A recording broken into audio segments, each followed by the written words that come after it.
Satu. Selamat pagi sahabat semuanya. Pagi hari ini kita akan mencoba mencari tahu. Wah, tamu kita sangat spesial sekali kali ini. Beliau sukses mengurus rumah tangga, masih muda, energik, dan juga yang tidak kalah adalah sukses juga dalam karirnya. Malah saat ini beliau juga lagi bergelut membuka usaha baru. Siapa dia? Kita akan cari tahu bersama-sama. Inilah Mbak Christy Maria. Selamat pagi Mbak Christy. Hai, selamat pagi Mas Safar dan semuanya. Selamat pagi. Bagaimana Mbak kabarnya? Sehat? Alhamdulillah. Sehat, sehat, baik, syukur, sehat-sehat. Gimana Mas Safar, sehat juga? Ya, alhamdulillah sehat Mbak Christy. Nah, sebelumnya saya terima Iya. kasih Mbak di tengah kesibukan Mbak Christine. Walau ini mungkin WFH ya, masih mau saya Ya. ganggu sebentar ini karena karena saya tertarik dengan Mbak Christine di tengah kesibukannya mungkin mengurus rumah tangga, anak dan keluarga. Mbak Christine ternyata juga sukses karirnya di bidang pariwisata dan mungkin di usaha barunya itu juga kalau saya lihat luar biasa. Nah, saya ingin tahu Mbak, sebenarnya Mbak Christine ini basicnya apa sih Mbak? Apakah emang di pariwisata sejak awal atau seperti apa Mbak? Bisa diceritakan Mbak? Oke, terima kasih sebelumnya Mas Safar sudah menginvite saya di dalam wawancara ini. Saya terhormat sekali loh. Bisa Gitu. jadi. Dan sebelumnya saya mau mengucapkan minal aidin wal faizin, mohon maaf lahir dan Terima batin ya kasih. Ya, makasih buat Mbak. Mas Safar dan keluarga Terima gitu. kasih ya. Oke, jadi kita mulai ya. Ya. Kalau ditanya perjalanan saya, jadi basically saya ini sebenarnya major kuliahnya ini bukan pariwisata, Hmm. honestly. Jadi memang saya kuliah ini majornya adalah public relation, yaitu komunikasi. Jadi memang communication skill gitu. Tahun berapa itu Mbak? Pokoknya saya itu lulus itu tahun 2008. 2008 ya. Lulus kuliah itu tahun 2008. Iya, iya. Lalu dari Ah, sisi karir setelah lulus dari PR itu, public relation tadi ya, iya, public relation. itu apa langsung terjun di dunia pariwisata Mbak atau bagaimana? Belum. Jadi gini. Jadi setahun saya kuliah di London School ya, London School of Public Relations Jakarta. Lalu saya setahun pertama itu saya kerja di medical equipment gitu. Jadi perusahaan ekspor import selama kurang lebih 1 tahun. Memang di situ majornya memang lebih ke marketing communication ya, karena memang saya kan kuliah memang jurusan komunikasi, ya kan?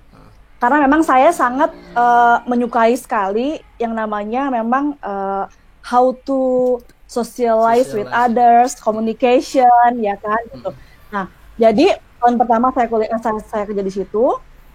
Nah, tahun kedua, tahun 2009, kebetulan saya ditawarkan oleh salah satu wholesaler di Jakarta, ya kan, untuk bergabung bersama mereka.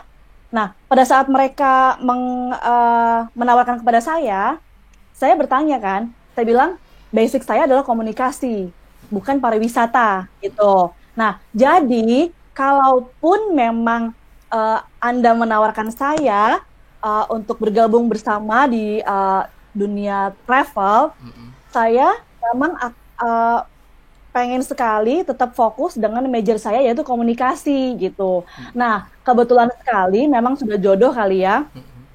Yang mereka butuhkan adalah memang marketing komunikasi, jadi marketing communication gitu untuk di perusahaan mereka gitu. Jadi saya bergabunglah dengan mereka di tahun 2009 itu sebagai marketing communication. Jadi apa namanya ya, memang tugas saya sebenarnya, job desk utama saya jadi awalnya bukan di tour tapi lebih ke apa ya, salesperson ya, sebagai Salesperson. marketing communication gitu.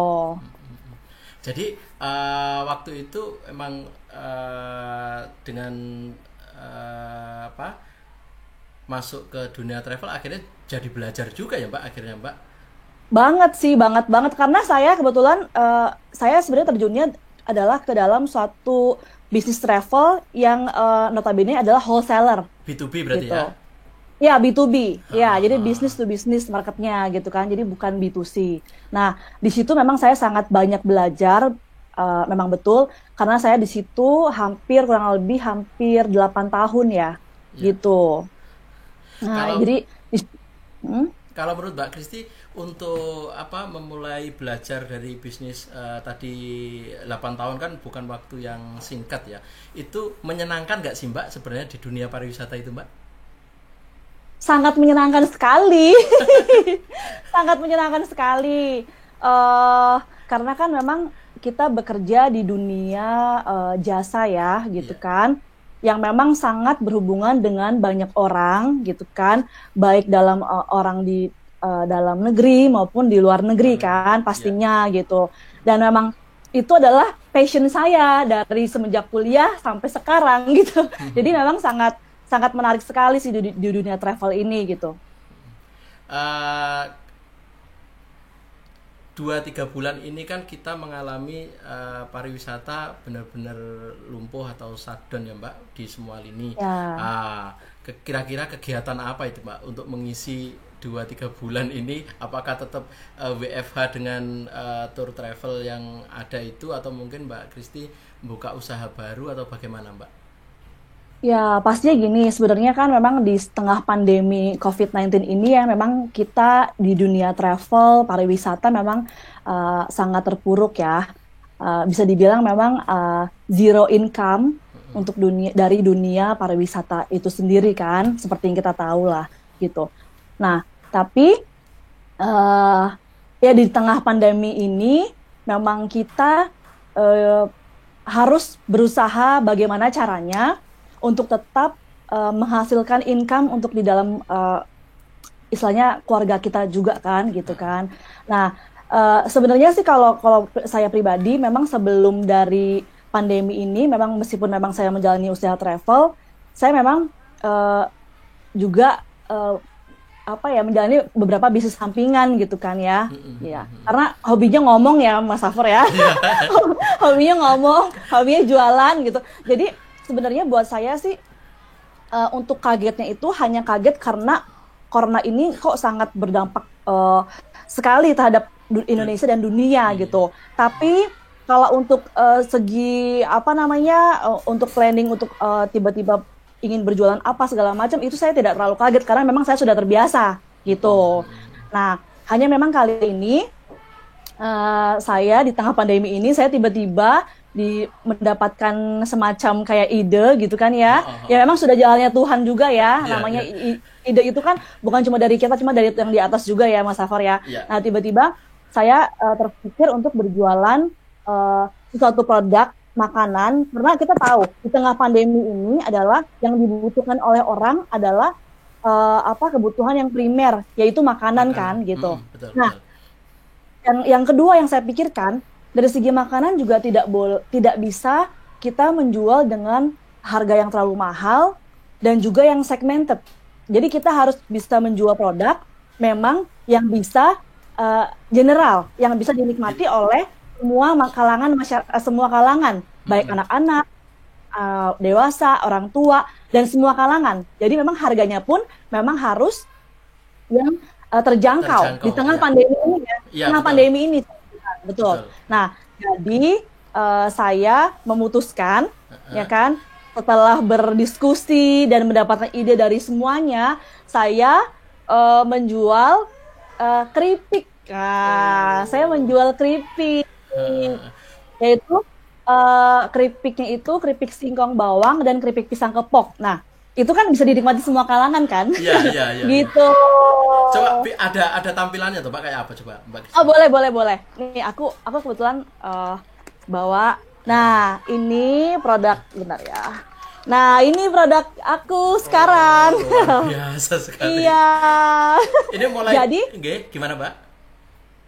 Iya, jadi brandnya tetap karena nama wholesaler kita kan adalah Enjoy Vacation. Nah, jadi aku juga memakai nama Enjoy ini sebagai brand untuk keripik ini. Jadi brandnya adalah Enjoy Snack. Nah, variannya adalah keripik singkong bawang dan keripik pisang Pisang kepok kepok. gitu. Oh, jadi Iya. Mbak, kok bisa ada ide keripik singkong sama keripik apa pisang itu dari mana? Mungkin awal-awalnya itu Mbak. Kok Mbak Ya, Christine jadi itu?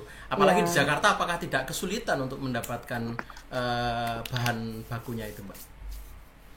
Ya, jadi gini, saya ini kan memang aslinya orang Pangandaran. Oh, Saya Pangandaran ternyata. iya, emang saya ini orang Pampang gitu. Nah, jadi waktu itu saya sempat pulang kampung. Nah, terus di situ saya bertemu dengan ini sebenarnya keluarga juga sih ya. Jadi Ya, ibu saya, mama saya memberikan ide gitu kan. Karena kan memang keripik singkong ini sama pisang kepok ini kan memang sebenarnya memang makanan khas Indonesia kan, betul, dan betul. juga ya kan Ya, Indonesia banget deh pokoknya, ya, dan ya. juga memang mungkin hampir di setiap daerah-daerah mungkin mereka sebenarnya memiliki makanan ini gitu kan ya, Ya, hanya betul. mungkin dalam pengolahannya dan rasanya mungkin yang berbeda gitu kan. Nah, akhirnya dari situ karena memang saya pencinta kuliner kebetulan. Nah, saya pasti kan harus benar-benar mencoba dan melihat prosesnya, dan juga yang membuat saya yakin bahwa memang produk ini layak jual di kota gitu. Karena kalau kita jual asal sembarangan jual bahwa eh, saya mau jualan nih gitu kan, keripik pisang gitu kan, itu eh, saya rasa agak sulit ya, karena kan yang jual seperti ini sangat banyak sebenarnya, Betul, ya kan, betul, ya. baik di kota maupun di daerah-daerah. Ya. Cuma kenapa saya akhirnya memutuskan memilih keripik pisang kepok ini dan keripik singkong bawang ini, karena memang buat saya rasanya cukup berbeda gitu kan, dan juga prosesnya juga ini kan memang homemade ya gitu, homemade ini tidak menggunakan MSG gitu kan. Seperti yang kita tahu sekarang memang kita hidup di zaman yang memang berbeda dari zaman dulu ya. Kalau dulu tuh maunya yang kayak asin banget gitu, yang gurih, pokoknya gurih-gurih micin gitu kan. Iya, Kalau sekarang memang zaman sudah berubah ya. betul. Kita lebih concern sama yang namanya kesehatan gitu. Jadi banyak orang tua ya, bukan cuma orang tua ya, kita sebagai orang dewasa juga pasti berpikir seperti itu kan, bahwa memang kita harus concern sama kesehatan, apalagi yang punya anak gitu kan, memberikan snack itu kan memang harus yang juga sehat gitu kan. Betul. Nah gitu, jadi dari situ saya mencoba ya kan, rasanya juga kalau yang ini kan memang singkong bawang, ada bawangnya gitu kan, crispy, renyah, terus nggak keras gitu kan. Terus juga yang kepok ini juga kita menggunakan pisang kepok ya kan, ya memang kepok itu kan memang pisang yang memang Spesifik ya. cukup dikenal. Ya, spesifik Ya, ya. spesifik Betul, betul. gitu. Ya. Jadi terus dari sisi, kalau saya lihat kan dari sisi kemasan juga lebih higienis ya Mbak ya. Pertanyaan selanjutnya Mbak Kristi, jenengan sudah pernah kirim ini sampai kemana? Yang terjauh lah, terjauh. Oh, oke.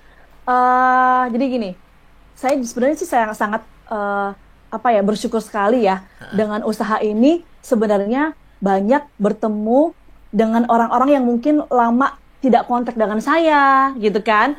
Terus juga orang-orang yang baru juga, karena kan dari mulut ke mulut kan gitu. Iya. Jadi saya sangat bersyukur karena ini adalah modal saya nanti pada saat saya pandemi ini berakhir, travel saya berjalan. Nah, ini adalah kesempatan yang sangat besar buat saya kan. Betul. Nah, kalau ditanya sampai mana jangkauannya, nah saya kemarin sempat kirim ke Kalimantan Timur, Tenggarong. Wow, dengan kemasan seperti ini. Iya, dengan seperti ini. Dan yang menerima pun tidak, mohon maaf, remek atau apa gitu enggak ya? Tidak sih so far ya gitu. Karena memang jadi gini, dari pihak kami sebagai penjual, memang kita sudah packing dengan sangat maksimal gitu. Jadi kita tidak asal packing, tapi kita masing-masing, misalnya mereka beli 6 atau 5 ataupun berapapun, kita masing-masing ini kita packing per satu bubble wrap gitu. Oh, Kita packing oke, satu-satu. Iya, iya, iya. Nah, kita packing satu-satu, lalu baru digabungkan lagi, dipakai bubble wrap yang besar, baru di packing gitu kan ya. Dan kita juga menggunakan label untuk fragile ya. Fragile, Jadi ya. fragile gitu kan. Jadi harusnya mereka juga tahu bahwa ini memang barang yang mudah remuk atau mudah pecah gitu. Nah, tapi memang kita kan kembali lagi kepada ekspedisi ya, karena kan ekspedisi kan bukan dari pihak kita gitu. Yeah. Jadi kita sudah berusaha maksimal. Jadi memang ada tapi mostly kalau kita overall itu memang semuanya sih cukup baik lah gitu kan, yang masih bisa dinikmati gitu. Ya. Sampai Kalimantan, Jambi juga kemarin kita kirim ke Jambi, kirim ke Solo, ke Jogja. Ya pokoknya saya bersyukur sekali lah pokoknya dengan bisnis ini, karena memang meskipun terlihat mungkin kecil gitu kan ya kalau dibanding dengan pariwisata gitu, dengan travel, mungkin ini apaan sih keripik gitu kan, berapa sih mungkin untungnya, tapi yang saya selalu tanamkan dalam diri saya adalah yang positif. Jadi maksudnya saya bertemu dengan orang-orang baru, dan mungkin orang-orang yang lama kita nggak pernah kontak, kita bertemu kembali gitu. Jadi ini sangat menarik sekali sih, sangat bersyukur sekali gitu. Masya Allah, hebat sekali nih Mbak. Jadi di saat orang lain masih kebingungan, mungkin stuck dengan suasana seperti ini, ternyata Mbak Christine sudah memulai suatu lompatan yang sangat luar biasa sekali, yang mungkin tidak semua orang bisa kelihatan istilahnya sepele, cuman tidak semua orang bisa melakukan ini. Itu sangat luar biasa sekali Mbak. Kedepannya Mbak, apakah Enjoy Snack ini akan dikembangkan menjadi sebuah home industry yang benar-benar mungkin ada varian baru atau apa, atau mungkin hanya sebatas ini pelarian karena pandemi ini, atau bagaimana Mbak Christine konsepnya ke depannya? Jadi gini, awalnya to be honest ya, awalnya pasti kita akan berpikir di awal buka, karena memang kita urgently memang kita membutuhkan income kan, selain dari travel yang memang lagi stuck down kan. Nah, jadi memang awalnya mungkin pikirnya hanya untuk awal-awal aja deh pokoknya gitu kan. Tapi setelah sekarang saya merasa respon yang sangat cukup baik ya kan dari dari penikmat keripik ini gitu kan. Sampai kirim keluar kota, keluar pulau bahkan ya gitu kan. Jadi saya malah berpikir akan mengembangkan bisnis ini, betul pastinya gitu. Karena ini akan related dengan usaha dunia travel nanti gitu. Betul. Nah, jadi nanti saya punya planning deh pokoknya nanti ke depan. Saya punya planning deh ke depan pokoknya. Kayaknya masih rahasia ya, kayaknya belum boleh aku kasih tahu gitu. Nah, tapi pastinya saya akan tetap mengembangkan kalau mengenai varian, karena memang kan saya bilang kan bahwa Enjoy Snack itu adalah brand ya. Brand itu berarti kan bukan varian ya. Jadi nanti mungkin saya akan menambah beberapa varian untuk brand Enjoy Snack ini gitu. Mungkin sekarang keripik singkong bawang, ada keripik pisang kapak, mungkin nanti saya ada yang lain gitu kan, yang menambah di brand saya ini gitu. Jadi ya mudah-mudahan makanya saya sangat bersyukur sebenarnya. Saya orangnya sangat optimis ya pokoknya. Saya orangnya saya nggak mau mengeluh, saya nggak mau istilahnya meratapi nasib segala macam gitu, saya nggak mau. Saya mau tetap optimis bahwa mungkin di tengah pandemi ini memang sangat membuat kita sangat di dalam dunia travel stuck down gitu, tapi saya bersyukur bisa menemukan satu jalan yang baru, yaitu usaha yang baru yang mungkin ini akan berjalan berbarengan dengan usaha travel saya nantinya gitu. Lalu apakah ada dukungan dari keluarga juga Pak, misalkan dari suami atau anak-anak dengan usaha baru ini? Mereka, mama itu dulu travel sekarang keripik, itu ada nggak semacam itu Mbak? Nggak ada sama sekali, nggak ada sama sekali, karena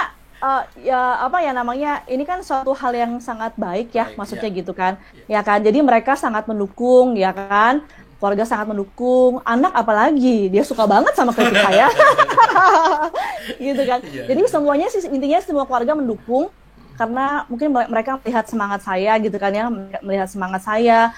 melihat juga impact yang baik dari ini gitu kan, memang ada hasil yang baik dari penjualan ini. Jadi mereka sangat mendukung sekali, nggak ada yang jadi kenapa dari travel ke keripik, karena memang mereka tahu kondisinya kan gitu. Lalu gini Mbak Christine, terlepas dari ini semua, ke depan kan kita akan menghadapi sebuah era yang mungkin yang sudah kita dengar adalah new normal ya.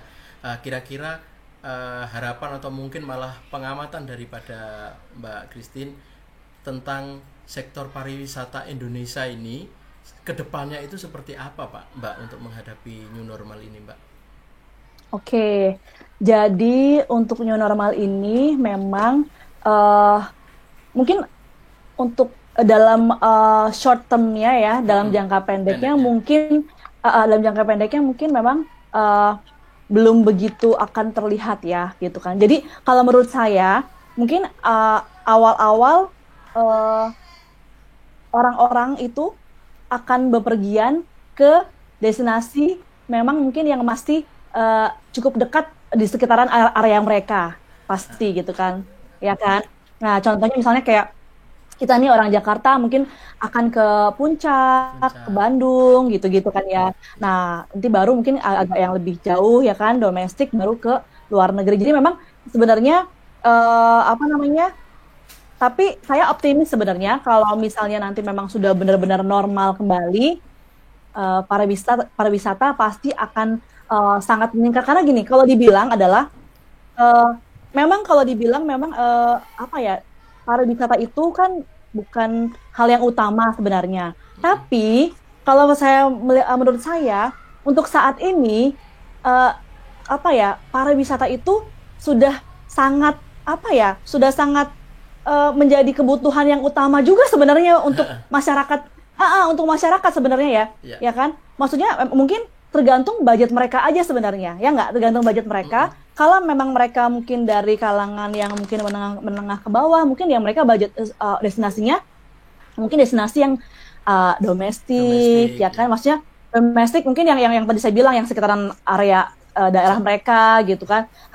Intinya sih kebutuhan untuk orang traveling itu sebenarnya cukup tinggi ya, kalau menurut saya, Iya, iya terutama betul. di Indonesia gitu. Jadi saya sih optimis kalau memang kembali sudah normal, pasti akan booming Booming deh ya, kembali ya. pariwisata Rebound lah ya. rebound kembali, dan itu saya sangat optimis sekali karena kan sekarang aja nih kayak mungkin aku kalau misalnya ketemu sama teman-teman gitu kan ya, via apa online segala macam, pasti mereka bilang aduh, apa, Kapan ini? gue Ayo. udah Nggak ya tahan nih. gue udah nggak tahan banget gitu, seenggaknya yang deket-deket deh gitu, maksudnya kemana kek. Nah tapi kalau memang mereka misalnya punya budget yang lebih, pasti mereka iya nih, aduh kalau udah dibuka nih ya, flight udah dibuka, penerbangan udah dibuka, gue mau kemana, mau ke luar negeri segala macam. Nah jadi itu yang iya, jadi itu sebenarnya yang membuat kita optimis. Jadi kita nggak boleh pesimis Pesimis sama ya. sekali sih, hanya memang kita hanya tinggal menunggu waktunya saja. Nah itu yang mesti kita memang harus sabar, adalah memang menunggu waktunya itu.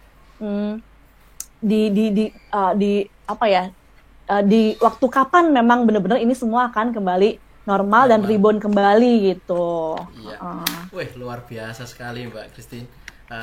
Tak terasa kita ada di akhir waktu Mbak. Mungkin ada suatu hal yang pengen disampaikan untuk teman-teman yang ada di rumah, atau mungkin eh, yang menonton channel ini, apa sih sebenarnya yang perlu kita miliki untuk tetap semangat itu Mbak menghadapi suasana-suasana seperti ini.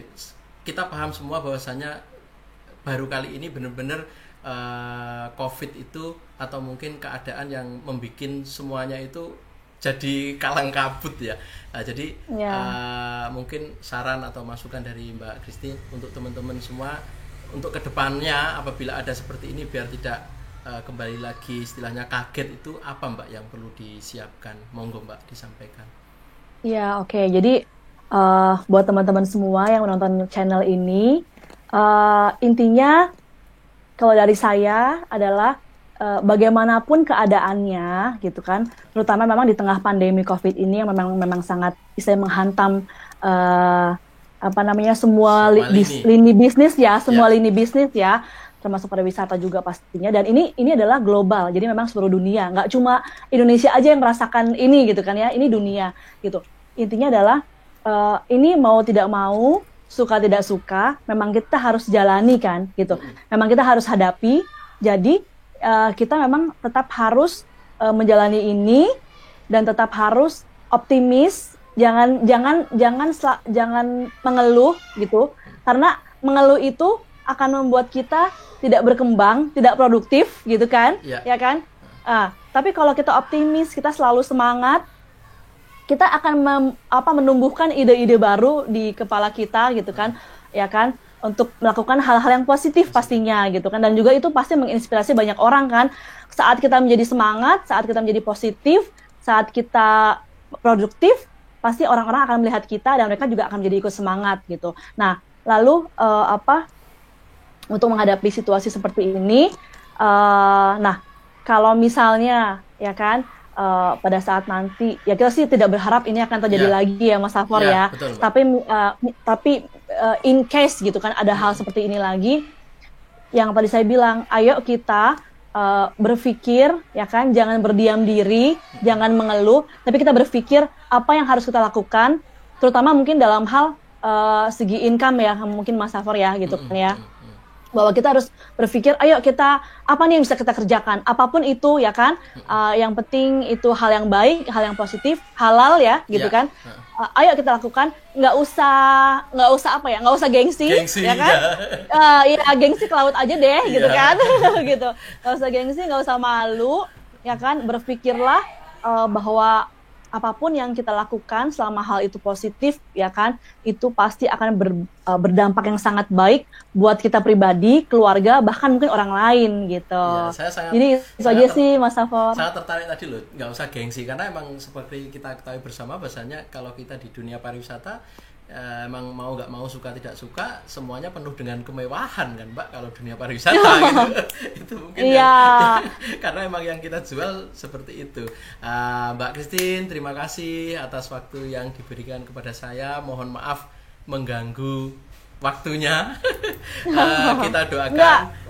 Kita doakan semoga Mbak Christine dengan Enjoy Snack-nya bisa tambah sukses lagi, mungkin nanti ke depan malah bisa go internasional, karena amin. UMKM seperti ini yang seperti 9798 yang mampu bertahan di tengah deraan krisis dan pandemi seperti ini. Sekali lagi terima kasih kepada Mbak Christine. Salam untuk keluarga, sehat selalu. Kita doakan semoga kita bisa kembali lagi untuk beraktivitas seperti yang semula. Terima kasih Mbak Christine.